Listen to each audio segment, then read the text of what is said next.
오늘은 아레오바고에 서 있는 그리스도인이라고 하는 제목으로 함께 주님의 음성을 나누기를 원합니다. 혹시 그리스의 수도 이 아테네를 가보신 적이 있으신지요? 아테네를 혹시 가보신 분들도 계실 것 같고, 또 아테네를 처음 들어봤다 이러신 분들은 많이 안 계실 것 같습니다. 저는 어렸을 때부터 아테네를 알았습니다. 부루마블이라고 어린이들을 위한 이제 부동산 이 게임이 있는데 그 게임을 통해서 아테네를 처음 알게 됐습니다. 100번 듣는 것보다 이왕 이번 주에 그리스의 아테네에 대해서 말씀을 전하기 때문에 제가 사실은 월요일에 좀 출국을 하려고 했습니다.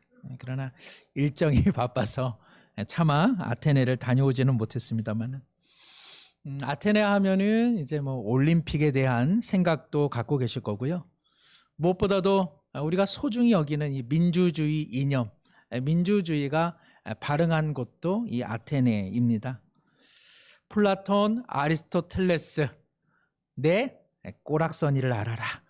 우리 소크라테스 형님이 철학으로 위대한 정신을 전하였던 곳. 그래서 이 아테네는 흔히 유럽 정신문화의 고향이라 이렇게 불려지죠. 뿐만 아니라 최고의 유적지 또 최고의 건축물로 알려진 파르테논 신전이 지금도 그 웅장함과 위용을 자랑하고 있습니다.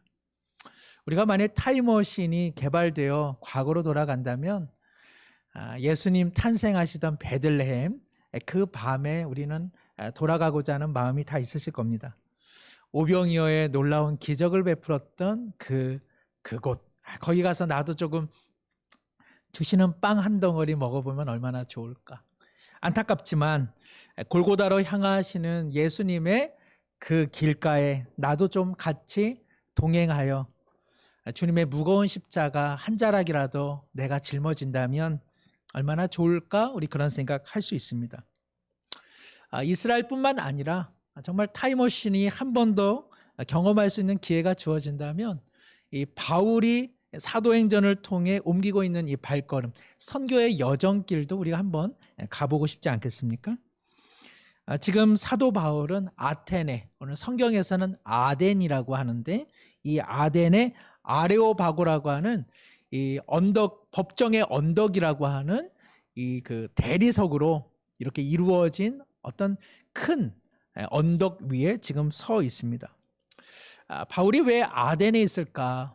그는 앞서 데살로니가에서 복음을 전하다가 이를 방해하는 유대인들의 이런 공격으로 인해서 베레아로 급히 이동하게 되었죠. 베레아 사람들은 인격이 기품이 있고 하나님의 말씀을 깊이 받아들이며 날마다 그 말씀을 숙고함으로 삶을 변화시키려고 애를 쓰는 사람들이었습니다. 이러한 반가운 만남도 잠시 데살로니가에서 바울을 공격하던 유대인들이 재차 베레아까지 쳐들어와 바울을 위협하게 됩니다. 이로 인해서 베레아 사람들이 일단은 이제 항구로 그리고 아덴으로 바울을 피신시키게 됩니다. 그 바람에 사랑하는 동역자 실라와 디모데와 헤어져 지금 바울은 뜻하지 않은 아덴에서 홀로 외로이 지금 서 있게 되어 있습니다. 우리는 오늘 본문을 이해하기 위해서는 먼저 바울이 무척 지성적인 사람이다라는 사실을 좀 기억해 둘 필요가 있습니다. 바울이 성령의 인도하심 속에 기록한 신약 성경의 많은 부분들, 특별히 뭐 서신서는 뒤로 하고서라도 로마서 그 자체만으로도 일반의 사람들도, 일반의 학자들도 로마서의 내용과 구성에 대해서는 그 탁월함과 그 논리성과 그리고 그 체계성에 탐복을 할 정도입니다. 바울은 오늘날로 말하면 세계 석학 중에 한 명이라고 해도 전혀 과언이 되지 않을 만큼의 지성을 갖고 있었던 사람입니다. 제가 이 말씀을 드리는 이유는 사도 바울이 아테네, 즉 아덴에 이르렀을 때에 이미 바울은 이 도시가 자랑하고 있는 유구한 역사, 문화적 업적들, 철학적 기품에 대해서 소상히 알고 있었다는 것입니다. 그의 학식과 지식은 어떤 면에서 아테네의 일반인들 혹은 아테네의 학자층들보다 더 깊은 수준의 이해를 갖고 있었던 것으로 보입니다. 그래서 오늘 본문 22절에 보시면 아덴 사람들아 너희를 보니 범사에 종교성이 많도다. 바울은 벌써 그들의 심령에 무엇이 있는지를 정확히 간파하는 그런 능력이 있었습니다. 23절에 보면 알지 못하는 신 이렇게 되어 있는데 여기 알지 못하는 신이라고 하는 것은 이전에 아테네의 어떤 그 전승과 관련된 내용입니다. 바울은 벌써 그것을 알고 있는 것이죠. 28절에 보면 너희 시인 중 어떤 사람들의 말과 같이 우리가 그의 소생이다라고 하는 이 문장은 유명한 시인의 식구입니다. 그러니까 바울은 이미 아테네에 대한 많은 지식과 그리고 역사와 이해를 가지고 있었다는 것이죠. 우리도 종종 우리보다 우리말을 더 잘하는 사람들을 보지 않습니까? 우리도 할 수 없는 사투리를 마치 우리나라 사람처럼 전라도 사투리, 경상도 사투리를 자유자재로 구사하는 푸른 눈의 외국인들을 간혹 접할 때가 있습니다. 또 어떻습니까? 비록 외국 사람이지만 우리 한국에 대해 우리 자신보다 더 탁월한 식견으로 한국을 말하는 사람들이 있어 종종 우리가 놀라며 야 정말 그러네 하고 고개가 끄덕여지는 일이 있지 않습니까? 일제 식민치하에서 안중근 의사가 훗날 조선인이라면 하루도 잊어서는 안 될 인물이 있다고 호모 헐버트 박사를 안중근 의사는 칭송을 했습니다. 1949년 7월 1일 미국 워싱턴 DC 주미 한국 대사관을 나서는 80대의 노인에게 당시 AP 통신 기자가 질문을 했습니다. 40년 만에 다시 한국에 돌아가시는데 그 소회를 좀 전해 주십시오. 육신은 지쳐 있지만 한국에 다시 갈 수 있다는 기쁨에 화색이 도는 백인 노인이 답합니다. 나는 거룩한 신앙인들이 묻힌다는 웨스트민스터 사원보다 한국 땅에 묻히는 것이 내 소망이었습니다. 가족의 만류에도 불구하고 이 노인은 한국 땅을 다시 밟겠다는 일념으로 그 노구를 이끌고 샌프란시스코의 미군 군용선을 타고 태평양을 건너 다시 한국으로 돌아왔습니다. 미국의 선교사요, 학자요, 박사였던 호모 헐버트 박사는 한국인보다 한국을 더 잘 알고 한국인보다 한국인을 더 사랑한 인물로 알려져 있습니다. 구한말 조선의 앞날이 풍전등화와 같은 1886년 미국 유니언 신학교에 재직할 당시 조선 정부의 초청을 받아 우리나라 최초 근대 학교인 유경공원의 교사로 그는 이곳에 발걸음을 옮기게 됩니다. 당시 23살의 청년이었는데 그는 86세로 하나님의 부름을 받기까지 그야말로 조선인들을 위한 선교사, 역사가, 교육학자, 한글학자, 저술가, 독립운동가로 삶을 들였습니다. 그는 영어뿐만 아니라 유경공원에서 한글을 배우고 한글을 가르치면서 한글이 주는 그 위대함과 그 배움의 편리성에 감복했습니다. 그러나 안타까운 것은 여전히 조선 사회가 한문만을 숭상하는 그러한 닫힌 문화관을 가지고 있었기에 그는 이 일로 인해 격분했습니다. 그는 한글을 창제한 세종대왕은 세상의 그 어떤 인물보다도 위인이며 다만 이러한 한글을 서민과 여자들이 배울 수 없는 이러한 조선의 차별적 신분 제도에 그는 심히 격분했습니다. 헐버트는 우리 민족의 혼이 담긴 아리랑과 군밤 타령 등 서양 음계에 우리의 곡을 붙여서 흔히 우리나라 음악사의 최초 서양 악보 시대의 지평을 열었고 그런 한국인들이 즉흥적으로 불러서 노래하는 그 노랫말들을 그는 들으면서 바야흐로 조선인들이 참으로 노래를 할 수만 있다면 바이런이나 워즈워스와 같은 세계적 시인들을 능가할 만한 그러한 영성과 혼을 갖고 있다고 이야기했습니다. 오늘 K-팝이 세계적으로 정말 유명하지 않습니까? 정말 이 헐버트 박사는 120여 년 전에 이미 그 가능성을 예지하고 있었던 것이죠. 헐버트는 또한 고종 황제로부터 당시로서는 허락될 수 없었던, 즉 동시대의 역사는 기록할 수 없었음에도 불구하고 고종 황제의 특별한 윤허를 받아서 조선 말기까지의 우리나라의 근대사를 그는 역사책으로 집필했습니다. 그리하여 800여 쪽에 달하는 우리나라의 종합 역사서, 최초의 역사서 한국사를 기록했고, 그러한 일련의 시간들을 통해서 한민족이 갖고 있는, 조선인들이 갖고 있는 독창성과 자주독립 정신에 그는 매료되었습니다. 그러기에 그는 일제의 침략주의에 격분했고, 그리고 헤이그 만국평화회의 특사로 파견되어 세상에 일본의 제국주의를 폭로하였습니다. 그는 동대문 교회 담임 목사를 지냈고, 또 노량진 교회 창립 예배를 드리면서 그 지역의 수많은 무당들이 크리스찬이 되는 놀라운 복음의 역사도 경험했습니다. 다만 양반과 관료들의 무능과 부패로 가난과 도탄에 빠진 조선인들을 보면 그는 늘 가슴 아프게 생각했고 이로 인하여 격분했습니다. 1934년 헐버트는 미국에 있으면서 이러한 내용을 기록해 두었습니다. 나는 1800만 한국인들의 권리와 자유를 위해 싸웠으며 한국인들에 대한 내 사랑은, 조선인에 대한 내 사랑은 가장 소중한 인생의 가치이다. 헐버트 박사는 조선에 와서 조선인을 사랑했고, 사랑했기에 그는 격분했기에 그들에게 참된 진리가 무엇이고 자유가 무엇이고 해방이 무엇이고 그리고 영원한 생명이 무엇인가를 전해주려는데 끊임없이 삶을 헌신했습니다.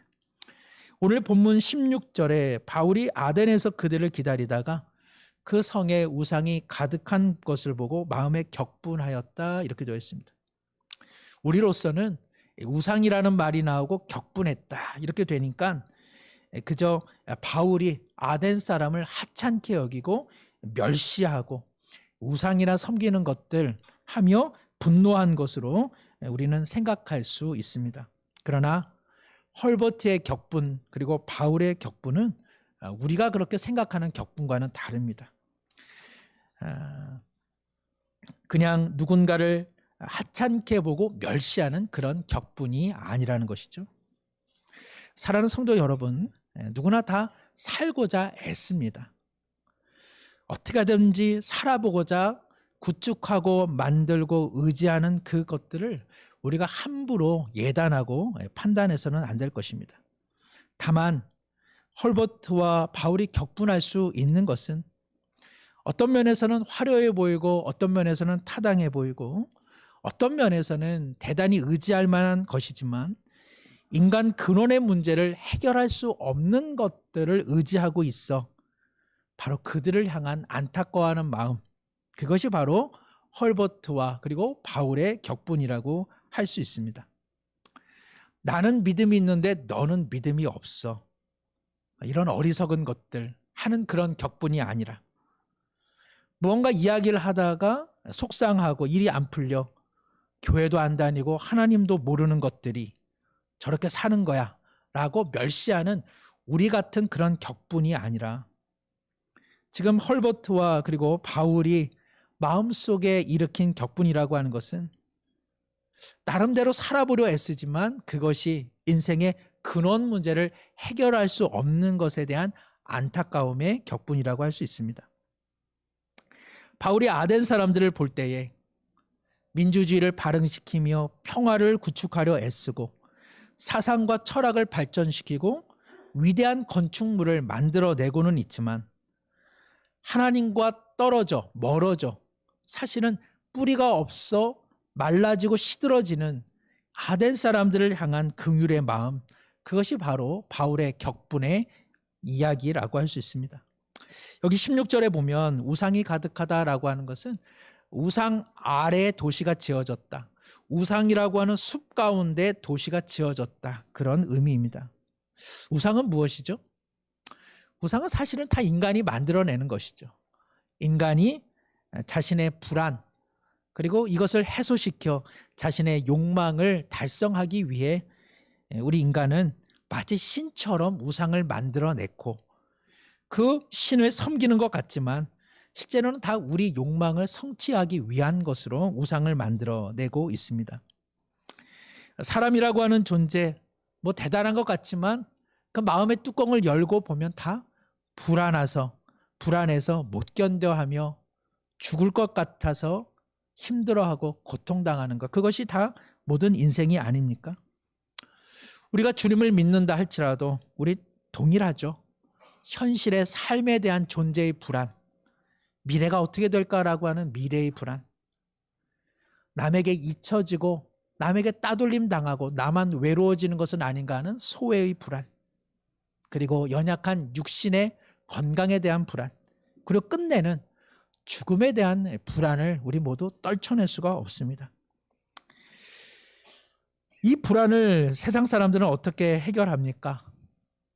우상을 만들어내는 것이죠. 그러나 오늘 우리 시대에 얼마나 우리가 생각하는 돌로 만드는 우상, 나무로 만드는 우상, 그런 것들을 세상 사람들도 더 이상 만들지를 않습니다. 그런 면에서 오늘 우리가 경험하고 있는 우상이라고 하는 것은 더 우리에게 가공할 힘을 발휘하고 있습니다. 왜요? 보이지 않기 때문에 그렇습니다. 오늘 우리 시대의 우상은 돈이라고 하는데 그 누구도 반대하지 않을 것입니다. 자본주의를 운운하면서 우리 모두는 자본에 이끌려 돈에 이끌려 살아가고 있습니다. 돈을 위해 사실은 우리 모두 높고 안정된 사회적 위치를 갈구하고 있지 않습니까?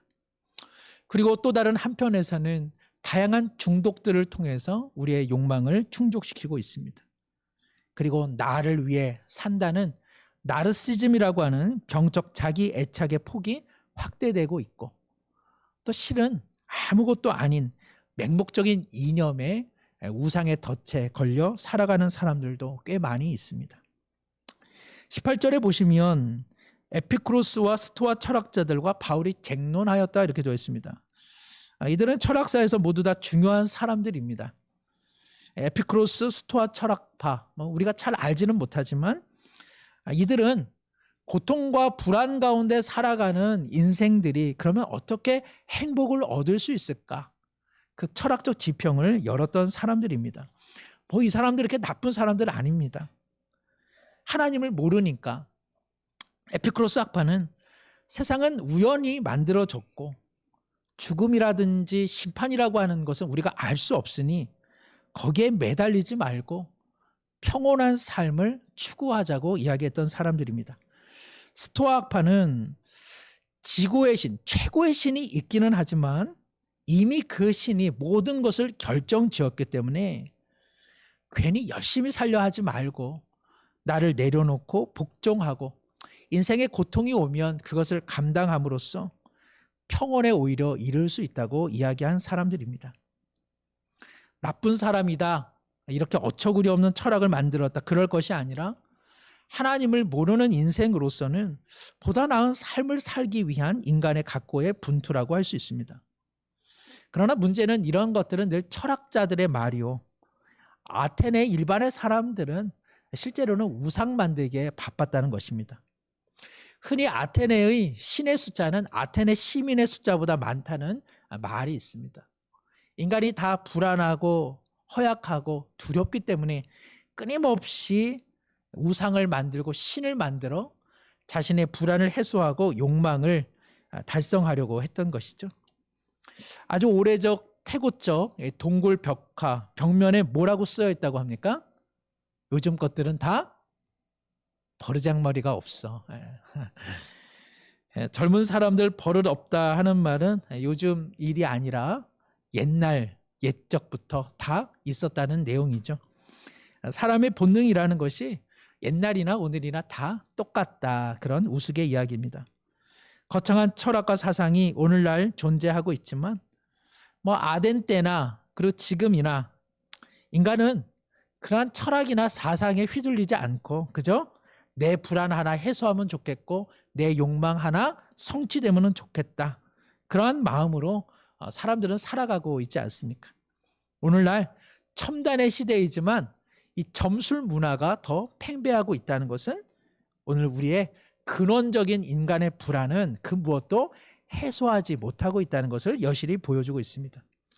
얼마 전에 저희 막내 아이가 문을 닫고 나가는 이 엄마를 따라 나서다가 엄마는 놓치고 문은 닫혀져서 아파트 복도에 서 있게 되었습니다. 원래 이 비번을 알고 있는데 눌러보니까 잘못 눌렀는지 열리지를 않습니다. 아이가 당황하여서 그리고 아파트 복도에 아무도 없다는 생각이 미칠 쯤에 아이가 크게 우는 일이 있었습니다. 인간은 하나님을 통해 지음받았습니다. 28절에 우리가 그를 힘입어 살며 기동하며 존재한다. 여기 기동한다라고 하는 것은 움직이는 것입니다. 우리는 하나님께서 지으셨기에 우리의 삶이라고 하는 것은 하나님을 힘입어 사는 것이요, 하나님 때문에 움직일 수 있고 하나님 때문에 존재하고 있다는 것입니다. 그러나 존재의 근원 대신 창조주 하나님을 잃어버린 인생들은 이 빈 것을 메꾸기 위하여 여러 형식의 비번을 눌러는 보지만 그러나 그 어떤 것도 영원한 행복과 구원의 문으로 인도함을 받지는 못합니다. 우리의 영원한 불안, 우리의 영원한 고독은 마치 침묵으로 뒤덮인 아파트 복도처럼 우리에게 끝내는 영원한 고립만을 안겨줄 것입니다. 사랑하는 성도 여러분, 이 문제는 그러나 막연한 종교심으로 해결되지 않는다는 것이 성경이 우리 가운데 말씀하고 있는 것입니다. 22절에 보시면 바울이 아레오파고 가운데 서서 이렇게 말합니다. 아덴 사람들아, 너희를 보니 범사에 종교성이 많도다. 아덴 사람들을 향해서 바울이 종교성이 많다라고 하는 것은 내가 여기저기 무수한 도시를 다녀봤는데 아테네 사람들의 종교성이 제일 크다라고 이야기하는 것입니다. 종교성이 강하다, 신앙심이 좋다, 어떤 면에서는 칭찬이 될 것 같기도 합니다. 마음이 닫혀지지 않고 열려있고 한번 믿으면 열정적으로 믿는 것이니까 종교성이 좋다는 것은 칭찬일 것 같은데 지금 바울은 칭찬을 하고 있는 것은 아닙니다. 사랑하는 성도 여러분, 열심히 믿는 것보다 바르게 믿는 게 중요하고 열심히 믿는 것보다 내가 믿는 그분이 누구인지 아는 것이 중요합니다. 바울은 이렇게 말합니다. 23절에 내가 두루다니며 너희가 위하는 것들을 보다가 너희가 이렇게 섬긴다는 그 신들을 보다가 알지 못하는 신에게라고 새긴 단도 보았으니 그런즉 너희가 알지 못하고 위하는 그것을 내가 너희에게 알게 하겠다. 너희들의 종교성이 중요한 것이 아니라 대체 무엇을 믿고 있느냐, 너희가 믿는다고 하는 그 신의 존재 의미는 무엇이며 그 신이 도대체 너희들에게 무엇을 하고 있는지 알고 있느냐, 내 알려주겠다 이야기를 하고 있는 것이죠. 여기 알지 못하는 신이라고 하는 것은 사실은 바울 사도가 여기에 도착하기 전, 그러니까 한 600여 년 전에 아테네에 큰 전염병이 창궐했습니다. 그때 에피메네데스라고 하는 인물을 통해서 전염병의 확산을 어느 정도 막아낼 수 있었는데 그 에피메네데스가 우리를 도운 것은 아테네의 신이다 하면서 수많은 신들의 이름을 호명하며 제사를 지냈습니다. 그러다가 혹시 우리가 언급하지 못하고 혹시 우리가 발견하지 못한 신이 있다면 우리가 그 신에게 섭섭함과 노여움을 당하지 않기 위해서는 제물을 일단 드리자 해서 알지 못하는 신이요, 알아봐 드리지 못해 죄송합니다마는 그래도 우리가 당신을 기억하며 일단 제물을 드려오니 노여움을 푸십시오. 그것이 바로 알지 못하는 신이라고 하는 제단입니다. 바울이 지금 일갈하고 있는 내용이 이것입니다. 인생의 불안을 떨쳐내기 위해 누군가는 사상을 증진시키고 누군가는 제도를 발전시키고 누군가는 건축을 만들어내고 너희들은 종교심에 매몰되어 있지만 그것이 너희들에게 아무런 유익이 되지 못한다는 것입니다. 이제 내가 알지 못하고 다만 너희들의 종교심으로 신앙하고자 하는 참된 하나님에 대해 이야기해 주겠다고 전하고 있는 것이죠. 그러면서 24절에 보면 우주와 그 가운데 있는 만물을 지으신 하나님께서는 천지의 주재신이 손으로 지은 전에 계시지 아니한다. 하나님은 알 수 없는 분, 없는 분이 아니라 이 모든 만물을 지으신 창조주 하나님이심을 지금 바울 사도는 전하고 있습니다. 너희들은 끊임없는 종교심으로 우상을 만들어내고 있는데 하나님은 너희가 만들어낼 수 있는 분이 아니라는 사실이죠. 그리고 25절에 또 무엇이 부족한 것처럼 사람의 손으로 섬김을 받으시는 것이 아니니 이는 만민에게 생명과 호흡과 만물을 친히 주시는 분이다. 너희들은 끊임없는 제사와 제물을 환심을 사기 위해 신에게 드리고 있지만 내가 지금 말하고 있는 하나님은 아무것도 부족한 분이 아니라 오히려 너희들의 생명과 삶을 주장하고 있는 분이라 이야기하고 있습니다. 27절에 보시면 이는 사람으로 혹 하나님을 더듬어 찾아 발견하게 하려 하심이로되 그는 우리 각 사람에게서 멀리 계시지 아니하도다. 많은 사람들이 하나님은 안 계신다 혹은 하나님은 멀리 계신다, 하나님은 우리의 삶에는 무심하다라고 생각할 때에 바울은 창조주 하나님께서는 우리와 함께 하시는 분으로 여러분들은 얼마든지 하나님을 만날 수 있다고 이야기하고 있는 것이죠. 그리하여서 28절에 보면 우리가 그를 힘입어 살며 기동하며 존재하느니라. 인간이라고 하는 존재는 하나님 없이는 살 수 없으며 하나님이 계시기에 그를 힘입어 오늘도 살며 움직이며 존재하는 존재다. 그것을 지금 바울은 아테네 사람들에게 말하고 있습니다. 30절에 보면 이전에는 너희가 몰랐으나 이제는 알게 되었으니 무엇을 하라? 회개하라. 여기서 그것은 단순히 죄를 고백하라는 것이 아니라 여러분들의 삶에 가는 길에서 180도 방향을 선회하여 이제는 창조주요 구원자 되시는 하나님께로 발걸음을 옮기라고 이야기하고 있습니다. 31절에 비록 심판은 있으나 이는 정하신 사람 즉 예수 그리스도로 말미암아 그가 우리의 죄를 짊어지시고 대신 죽으시고 부활하심으로 심판은 유보되었고 지금은 은혜의 때라. 얼마든지 내가 전한 복음을 듣고 예수 그리스도를 믿어 하나님의 진정한 자녀가 되라고 바울은 지금 촉구하고 있는 것입니다. 안타깝지만 아레오바고에서의 바울의 복음 전파는 실제 많은 열매를 맺지를 못했습니다.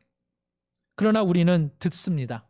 2000년 전 우상의 숲에 가려진 아레오바고 그곳에서 그들을 사랑하고 그들을 위한 격분의 마음으로 외친 바울의 음성은 아덴과 별반 다를 바 없는 오늘 우리 시대를 향한 주님의 메시지가 아니겠습니까? 오늘 우리 시대는 얼마나 화려하고 거창하고 눈부신 시대의 정신과 거대한 담론, 물질 문명 속에 살아가고 있습니까? 그러나 그 누가 과연 행복한 인생을 살며 우리의 근원적인 불안이 해소됐다고 말할 수 있는 사람이 도대체 누가 있습니까?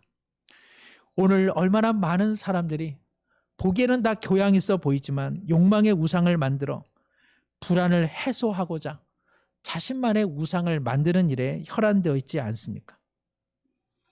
우리는 다릅니까? 우리 안에도 하나님 아닌 우상들을 만들어내고 살아가고 있지 않습니까? 칼빈은 인간의 마음은 그야말로 우상의 제작 공장이라고 이야기했습니다. 우리가 만들어내는 하나님 아닌 우상으로 정녕 우리의 불안은 해소되고 있습니까? 우리는 참 사람이 되어가고 있으며 우리의 생명은 진실로 피어나고 있습니까? 우리는 믿지 아니하는 사람들을 비난은 할지언정 과연 우리는 하나님을 얼마나 올바르게 믿고 생활하고 있습니까? 사랑하는 성도 여러분, 아덴과 별반 다를 바 없는 이 세상 속에서 우리는 고백합니다. 주님, 다시 회개하는 마음으로 하나님만을 힘입어 살며 움직이며 존재하는 우리 자신이 되게 하여 주옵소서. 우상을 떨쳐버리고 마음을 돌이켜 우리의 삶의 마지막이 절망의 심판이 아닌 칭찬과 생명과 부활로 나가는 복된 인생으로 더욱 변화되게 하옵소서. 기도하겠습니다. 하나님 아버지, 하나님을 모르는 삶의 최선이란 결국 아덴 사람들의 모습일 수밖에 없습니다. 그렇게 살아가는 이들을 무작정 동경하거나 그렇게 살아가는 이들을 비난하기보다 정작 하나님을 믿는다고 하는 우리 자신은 어떻게 살아가고 있는지 날마다 돌아보게 하옵소서. 알지 못하는 신이 아닌 우리로 알게 하시는 하나님을 얼마나 우리는 알며 얼마나 깨달으며 얼마나 신뢰하며 하나님의 뜻에 순종하며 살아가고 있는지 돌아보게 하여 주옵소서. 불안과 고독, 우상과 죄로 점철된 우리 인생의 유일한 구원자 되시는 예수 그리스도를 더욱 의지할 때에 우리의 삶의 아레오바고의 언덕에서 이 복음을 믿고 이 복음을 외치며 살아가 우상에 물든 이들을 불쌍히 여겨 그리스도께로 인도하는 영광스러운 삶을 살게 하여 주옵소서. 예수님의 이름으로 기도드리옵나이다. 아멘.